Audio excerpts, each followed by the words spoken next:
আমরা পিকনিক খামো আর তোমরা আমার স্ট্যাটাস দেখে এত হারে লোভ লাগাইছেন যে তা তো কোনো কোয়া যায় না।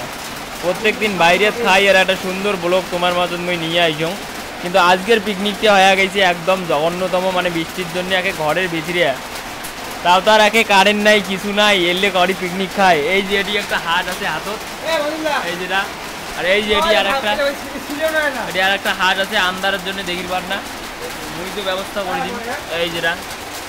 তো চল, তো বর্তমানে থাল বসাবসি চলছে, একটু পরেই খাওয়া দাওয়া চলবে।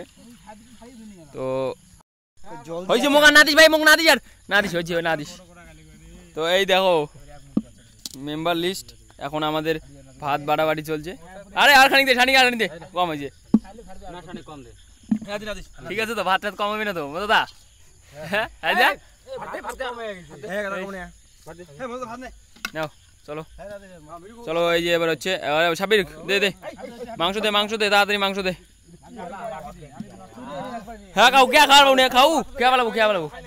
দোস্ত সবকো সালাম আর নমস্তে, আবারও আমাদের একটা নতুন ব্লগে। তো আজকের ব্লগটা হচ্ছে তাও এই খাবারের ব্লগ, কারণ আমরা প্রত্যেক দিনই খাবারের ব্লগ ছাড়া কিছু ব্লগ নিয়ে আসি না আপনাদের মাঝে। তখন আজকে আমাদের 2টা আর মেম্বার আছে 8 জন, আর বাকি মেম্বারগুলো সব চলে গেছে বাইরে, সেহেতু তাদেরকে আমরা খুব মিস করছি। তো এখানে হচ্ছে এদের আমাদের ছোলদার, তো দেখা যাচ্ছে হাসিছে।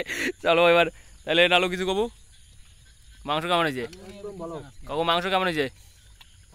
কাকু এলাম খায় নাই, কেমন হয়েছে মাংস? একদম ওয়াও। মধুদা মাংস কেমন হয়েছে? তুই তো আনদিছিস, তুই তো ভালো কবু। হ্যাঁ দেখো কিছু তো আন্দার দেখা যায় না, ঝোল কম হয়েছে। সাবির ভাই ঝোল দে, এই যে আমার পয়সা নেই সাবির ভাই, সাবির ভাই ওখানে ঝোল দে, সাইড দেখ ঝোল কম হয়েছে।